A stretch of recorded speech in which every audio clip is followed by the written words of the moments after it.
Ms. Carcos. Hello, I have Roberta still on the phone. Okay, great. I'm just gonna ask, this is, let me just get the name. Eddie Young, is that right, or no? No. That's the Eddie Angelica. Young is the eight. Yeah. Juan Valdez, okay. Mrs. Salazar? Yes, sir. Okay, you're still under oath. Have you or anybody in the office received any communication from Angelica Dominguez or Julian, I'm not sure, Valdez? Yes, I have. What they told me is that they just were not going to be able to pay rent, and they didn't know when they were going to be out of the apartment. But that's it. They just couldn't give me any other information of when they were going to be able to pay. I'm sorry, I didn't, okay, they told you they just couldn't pay for the apartment, is that what they said? Well, she said she just refused to pay the rent because we charged them too much when they moved in, and something that we forced them to move into the apartment. I don't know. It was really hard to understand her point, or what she wanted for us to do, or how we could assist her. But it has, I just couldn't get a straight answer from her. But she just refused to pay her rent. Ms. Salazar, you can't log on because it's really hard to understand you. You can't log on to the meeting? Yes, I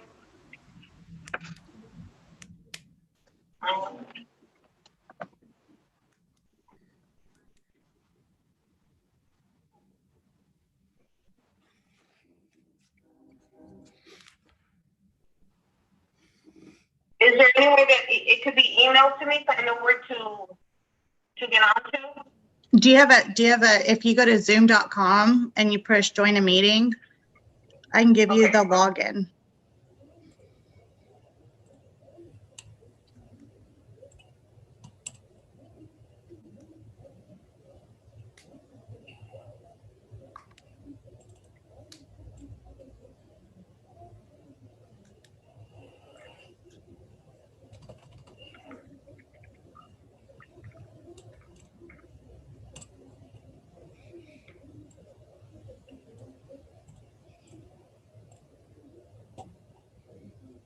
If not, I just emailed it to her as well.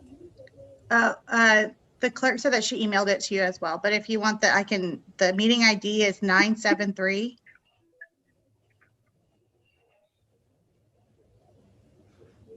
Okay. 9058 Mm-hmm. 0146. Okay. And then is that the right? Double check.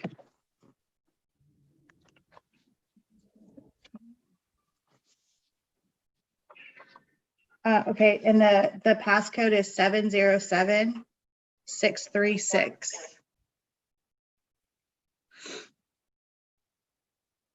One second. It's downloading. It's going.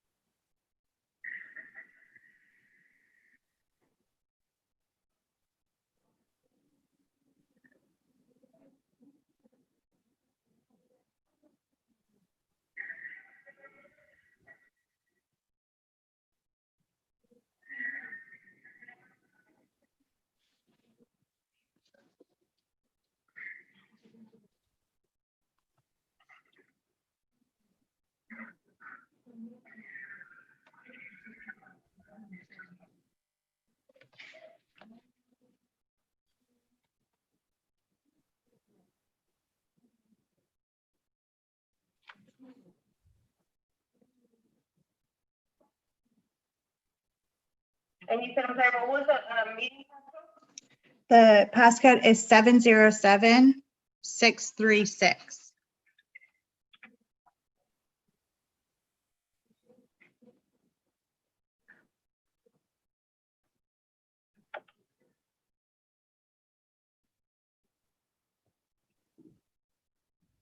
Okay, She's logged.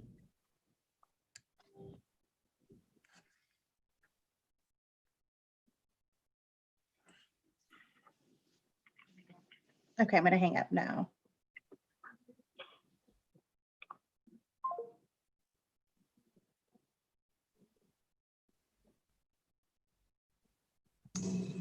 Salazar, if you can just unmute. Oh, there you go. Can you hear me?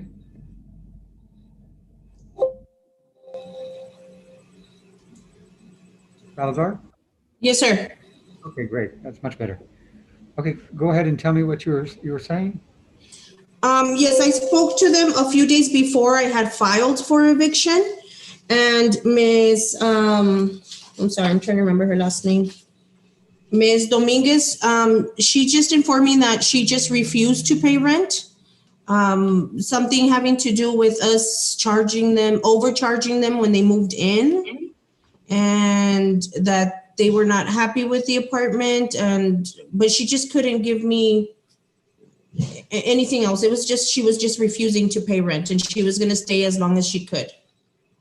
Okay. And anything from Mr. Valdez? Yes, actually, he came maybe 2 weeks ago stating that he was going to move out of the apartment just himself, and Ms. Dominguez was going to stay in the apartment. I guess they were breaking up, so he was moving out, and she was going to stay in the apartment, and he didn't want to have anything to do with the apartment. Okay, and they just moved in, and it looks like late July, and so they just paid the initial rent when they moved in, huh? Yes, sir, that's correct. Okay. And you have not, or you or nobody in the office has received a CDC declaration from either Ms. Dominguez or Mr. Valdez? No, they have not, sir. Okay. Okay, and the monthly rent is $645, and I think it's September, October, November, is that correct? Correct. Yes.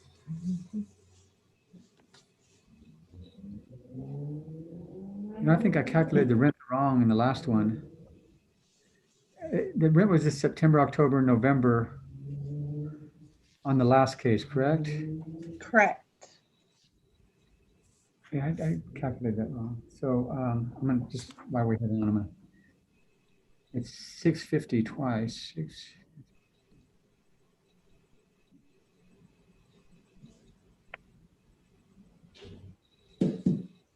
Ms. Carcos, can you check? I get 1834 on that, on the last one on Edwin Lopez. It's a full 2 months of September and October and a partial month of November. Yes. Yeah. Okay, so that's gonna be reduced to, that's on that last case, 1834.25. Okay, on this case, 645, it's gonna be close to that, but a little less.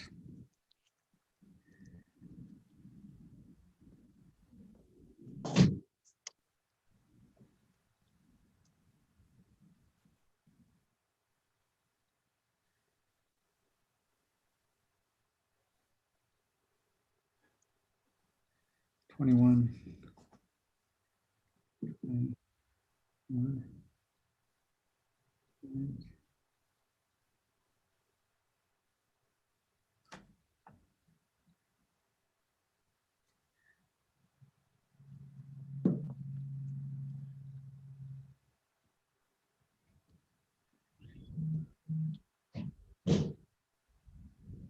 On this one, it's 1820.14. The monthly rent is $645. Court costs are $246, 2 defendants. The default and November 25th. Okay, well, we'll send this to you. All right, thank you.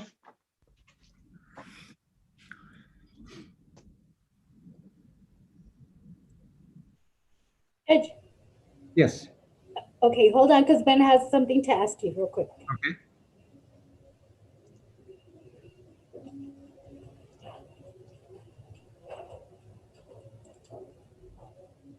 Judge, Ben? Judge, on I have a filing from Mario Gonzalez. It's on that we heard that case last week, I believe, and so he's asking for for contempt hearing and a show cause for contempt. Uh-huh, And so he went ahead and filed, yesterday he filed the order. okay, And along with the actual, the show cause notice and everything for the, I would imagine that the constables would have to go and serve it. And so on those, unfortunately, we have to hear them in person, right? Like they have to bring the person to the courthouse because that's what they're asking for. It's in a show cause, Judge, for contempt. right.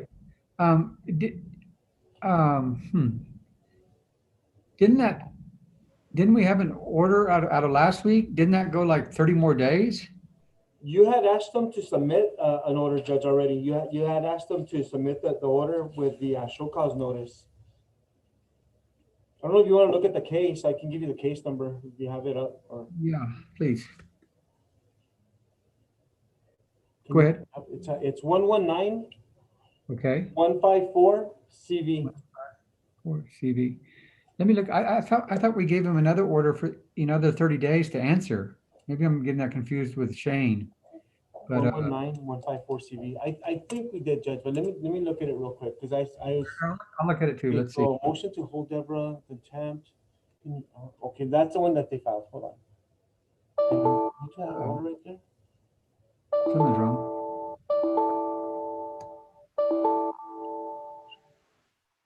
Go to his notes real quick. Just go to the I'm sorry. No, Go to the judge's notes and see what he put on there. But that's since June. might have submit order 30 days to respond. But that was on June 21st, right? Deborah Hammond, 11/17. Yeah. So like we've already come. June 20. Yeah, like on June 1st, they had already submitted that motion to compel, and you gave them 30 days at that point to respond and pay the $300. On what day? This was in June, June 25th are your notes on that one. What happened on 11/10/20? On 11/10, that's the thing is that you had asked them from what I can remember because there's no judge's notes on that one. So Okay. on June 10th, it looked like we had a motion to compel, and then you had told I guess you had told them to submit the motion for show cause, I guess, so we can have them served, because you said that they have to be served. Remember that the defendant has to be served, Right. and so that's what they did. They sent in an order, and then the actual show cause notice, the show cause notice with the officer's return. So I just wanted to see if you want me to set it up for a hearing. She's in Corsicana. I'm looking at the order right now. Wait, let me see what it says.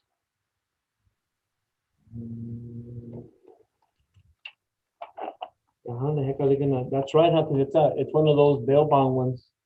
Yeah, they're gonna have to get personal service in Corsicana. How the heck are they gonna get them over here? So if they get service, we would have to give them a citation. God, we'd have to look at this. We'd have to give them the information with the Zoom information when she gets served. And that could change because they couldn't, they might not be able to get her served by the hearing date, then we'd have to change it again. So it looks like they're asking for the order to come out of this court and then have them served over there in Corsicana. I guess they're gonna hire the sheriff. And that's what I would imagine. I'd have to talk to him, but that's what I'm assuming. All right, let me take a look at it when I come into the office. Okay, I'll leave it on your desk there, Judge, okay? And then Okay. let me know if you want me to set it up for, well, we're gonna have to set it up for a hearing. We're gonna have to set up a ways out to give them time to get in served. Okay. Long, like 30 or more days, I don't, because I don't know if they're actually gonna get personal service on her. Yeah. Okay, Judge. Then we'll do that. We'll just, I'll leave it on your desk and then you let me know and then I'll set it up. Maybe we can even set it up for like next January or February or something. I Okay. don't know. Okay. Okay, thanks, Judge.